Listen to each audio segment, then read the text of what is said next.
नमस्कार, बहुत स्वागत है आपका। आप देख रहे हैं ग्रैंड धर्मासन मार्ग।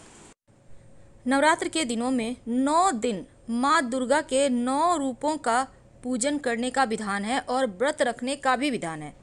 मान्यता है कि इन 9 दिनों तक घर में माँ दुर्गा का वास होता है, इसलिए कोई भी नया और शुभ कार्य करने में माँ का आशीर्वाद आपके साथ होता है। अगर हम वास्तु की माने तो कुछ विशेष उपाय जो चावल के हैं करके आप अपने घर में सुख समृद्धि जो पूरे साल आपके घर में बनी रहेगी उसको प्राप्त कर सकते हैं। सौभाग्य का आगमन होगा, दुख दारिद्र का नाश होगा। तो नवरात्र में माँ दुर्गा का चूंकि घर में आगमन होता है, इसलिए साफ सफाई का विशेष ध्यान रखें। घर के मुख्य दरवाजे पर आम के पत्तों का तोरण, जिसको हम बंधनवार कहते हैं, जरूर लगवाइए ताकि नकारात्मक शक्तियाँ घर में प्रवेश नहीं कर सके। चावल का कुछ विशेष प्रयोग भी होता है। हालांकि माँ की मूर्ति को लकड़ी के आसन पर ही रखिएगा ताकि आपके जीवन में आर्थिक उन्नति और तरक्की के द्वार खुल सके। चूँकि अखंड ज्योत भी प्रज्वलित करने का विधान है, लेकिन सीधे सीधे जमीन पर न रखकर आप लकड़ी के पाटे या चौकी पर चावल रखकर ही रखिएगा, ये आपके लिए उत्तम है। अगर हम टोटके की बात करें तो बहुत सारी चीज़ों के टोटके होते हैं, बस उसको करने का तरीका अलग होता है। आज हम बात करेंगे चावल की। चावल के 21 दाने कैसे आपके भाग्य को बदल सकता है। बहुत सिंपल है, किसी भी गुरुवार या शुक्रवार के दिन ये उपाय आपको करना है। और चलिए हम शुरुआत करते हैं। देखिए, अभी तक आपने माँ लक्ष्मी को प्रसन्न करने के लिए जितने भी उपाय किए हैं ना, उसके रिजल्ट तो आपको मिलते ही है, लेकिन ये वाला उपाय आपको रिजल्ट हाथों हाथ देगा। धन प्राप्त करने के लिए आप बहुत मेहनत करते हैं, बहुत तरह के प्रयोग करते हैं, टोने टोटके करते हैं, कमाते तो है ही, आप चाहते हैं कि धन बचे भी और आए भी। तो ऐसे में कुछ टोटके ऐसे होते हैं जो एकदम से आपको क्विक रिजल्ट देते हैं। तो चावल के 21 दाने की एक खूबसूरत सा टोटका है। इसको आपको किसी भी गुरुवार या शुक्रवार की सुबह करना है। सुबह सुबह जब स्नान वगैरह करके आप फ्रेश कपड़े पहनते हैं, अब ये नहीं कि आप 10 बजे नहा रहे हैं और कर रहे हैं, नहीं, ब्रह्म मुहूर्त में कीजिए, यानी अर्ली मॉर्निंग, जब एकदम से वातावरण शांत रहता है उस समय आप लाल रंग का कोई ना कोई एक कपड़ा जरूर धारण कीजिए। आप चाहें तो लाल रंग का तौलिया गमछी भी रख सकते हैं, कोई दिक्कत नहीं है। अब इसके बाद आप पूजा स्थान पर बैठे माँ लक्ष्मी के सामने एक दीपक जला दें। अब आपको चाहिए होगा एक लाल रंग का कपड़ा, छोटा सा कपड़ा, ज़्यादा नहीं, रुमाल से भी छोटा, और इसके ऊपर आपको रखना है 21 दाने चावल। लेकिन चावल रखने के पहले एक बात ध्यान रखें कि टूटा फूटा हुआ चावल ना हो। और चावल को हल्दी में कलर कर लें। कैसे करेंगे, देखिए, पाउडर वाला हल्दी 1-2 चुटकी किसी कटोरी में ले लें, उसमें हल्का सा पानी डाल दें, ज़्यादा नहीं, 1-2 बूंद, और उसी में चावल को हल्का सा मिक्स कर लें, वो कलर आ जाएगा। 21 दाने ही लेना है चावल, ज़्यादा नहीं। अब ये चावल एकदम से साबुत होना चाहिए, इस बात का विशेष ध्यान रखें। अब इसके बाद इस लाल कपड़े के ऊपर ये हल्दी वाला मिक्स जो चावल है उसको रख दें। हल्का सा सूखा लीजिएगा, ज़्यादा गीला मत कीजिएगा, सूखा सूखा ही रखिएगा। अब आप माँ लक्ष्मी के सामने इसको रखें, उन्हें यानी कि उनको अर्पित कर दें। आप बैठकर माँ लक्ष्मी के मंत्र का जप कर सकते हैं, ओम श्री श्रेया नमः, या फिर लक्ष्मी जी का चालीसा पढ़ सकते हैं। आप इसके बाद आप जैसे भी पूजा पाठ करते हैं कीजिए, पुष्प अर्पित करना है, आपको भोग लगाना है। इसके बाद इस कपड़े को बांधकर अपने तिजोरी में रख लें, पर्स में रख लें। देखिएगा धन कैसे बरसता है, क्योंकि ये धन बरसाने का ही टोटका है। एक बार करें और हर महीने आपको करना है। पुराना वाला आप चाहें तो किसी तालाब में डाल दीजिएगा और फ्रेश चावल रख लीजिए, कपड़ा वही रहेगा, कोई दिक्कत नहीं है।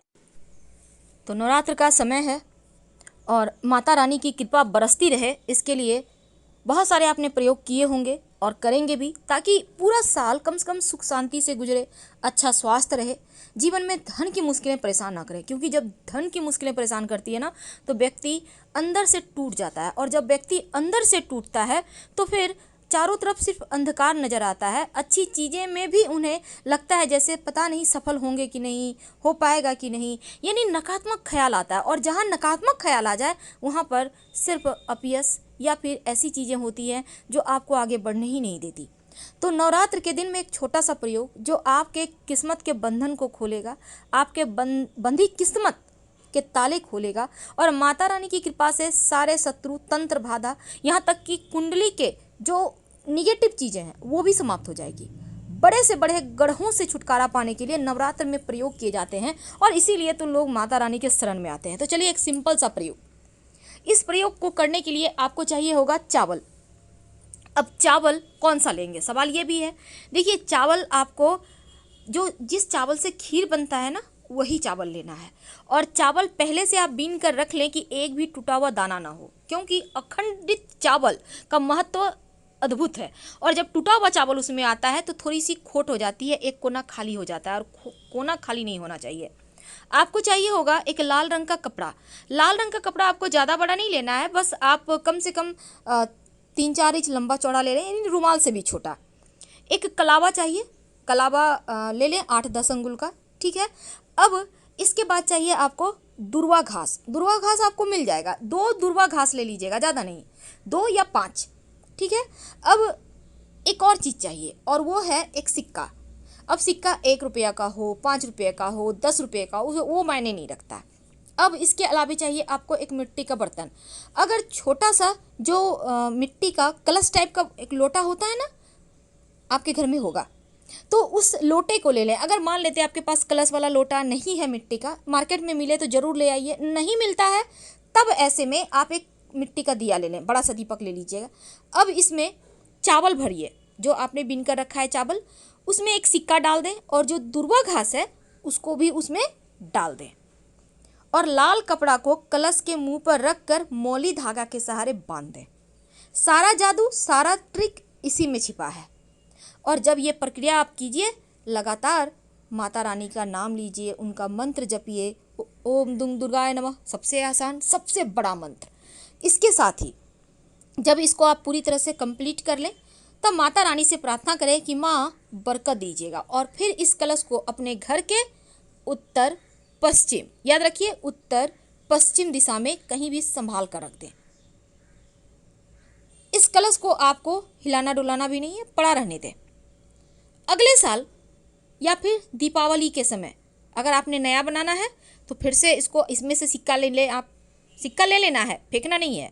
कलश भी आप यूज कर सकते हैं। सिर्फ चावल को आप मछलियों के लिए तालाब में डाल दीजिएगा और जो आपने दुर्वा घास डाला है उसको भी तालाब में डाल दीजिएगा। बाकी कपड़ा वगैरह वही रहे, कोई दिक्कत नहीं है। अब एक और ख़ास प्रयोग देखिए, नवरात्र के दिनों में शुक्रवार के दिन या किसी भी दिन आपका जो खाना बनाने वाला चावल का डब्बा है ना, जिसमें से चावल निकाल के आप खाना बनाते हैं, उसमें एक चांदी का सिक्का डाल दीजिएगा माता रानी को अर्पित करने के बाद, ठीक है। अब मान लेते हैं पहले से डाल के रखा है तो उस सिक्का को निकाल लें, माता रानी के पास रखिए, उस पर अक्षत, चंदन वगैरह या कुमकुम वगैरह डालिए, उसको पूजा कर लें और उसके बाद उसको अच्छे से पोंछ लें और चावल के डब्बे में डाल दें। बरकत बनी रहेगी, धन अन्न वस्त्र की कमी कभी लाइफ में नहीं होगी। बहुत सिंपल है, लेकिन इसको आप करिएगा ज़रूर, याद रखिए ज़रूर करना है आपको। किसी भी दिन कर सकते हैं, क्योंकि नवरात्र के जो 9 दिन है ना, इनकी महिमा का बखान तो कोई नहीं कर सकता।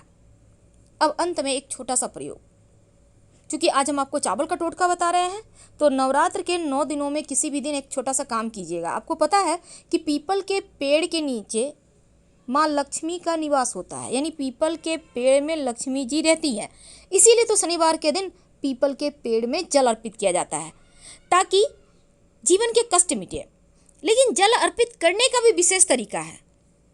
तो आप शनिवार ही नहीं, नवरात्र में किसी भी दिन, रविवार को छोड़कर, याद रखिए रविवार के दिन नहीं कीजिएगा, इसके अलावा किसी भी दिन कर लीजिएगा। 1 लोटा जल में कच्चा दूध ले लीजिएगा, 1 चम्मच, ज़्यादा नहीं, थोड़ा सा लीजिए। 1 चुटकी चावल, बिना टूटा हुआ चावल, जब भी आप पूजा में चावल यूज करते हैं अच्छे से बीन कर ही रखिएगा डब्बे में स्टोर करके। और मिश्री, चीनी, गुड़ जो भी आपके पास है थोड़ा सा डाल दें लोटे में ही। काला तिल 1 चुटकी, ज़्यादा नहीं, 1 चुटकी डालना है। और इसको डालने के बाद सुबह सुबह अर्ली मॉर्निंग, मतलब सूर्योदय होते होते आप ये प्रक्रिया कर लीजिए। जाइए, जाकर पीपल के नीचे अर्पित कर दें जड़ में। ओम नमो भगवते वासुदेवाय, जितना ज़्यादा जप कर सकें उतना ही अच्छा। अब इसको अर्पित करने के बाद माँ लक्ष्मी से कहिए कि माँ आप हमारे साथ हमारे घर चलिए। बोलिएगा ज़रूर, क्योंकि बोलने से सब होता है। आपको पता है ना, बोलने से ही सब होता है। आपके मन में सही गलत तमाम तरह की बातें आती है, अच्छी भी आती हैं, बुरी भी आती हैं। अब आप भगवान से मन्नत भी मांगते हैं, किसी को गाली भी देते हैं, लेकिन हर अगर बात पूरी करने लगे भगवान तो फिर दिक्कत होगी। इसीलिए आपको जो चाहिए आप बोलिए। अब बच्चे हैं, बड़े हैं, कोई भी हैं, आप किसी से कुछ चाहते हैं तो उनसे बोलते हैं ना, ठीक उसी प्रकार आप माँ से कहिए, आपको जो चाहिए माँ देंगी, झोली भर के देंगी। हम आपसे विदा लेते हैं। जानकारी अच्छी लगे तो लाइक कर सब्सक्राइब करें। हर हर महादेव। धन्यवाद।